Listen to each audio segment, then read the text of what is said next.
Meaning of God Squad. God Squad. God Squad.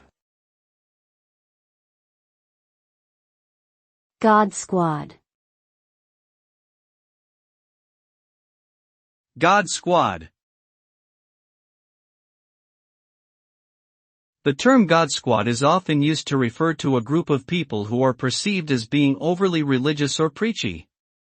It can also refer to a group of law enforcement officers who are particularly zealous in their enforcement of laws related to morality or public order.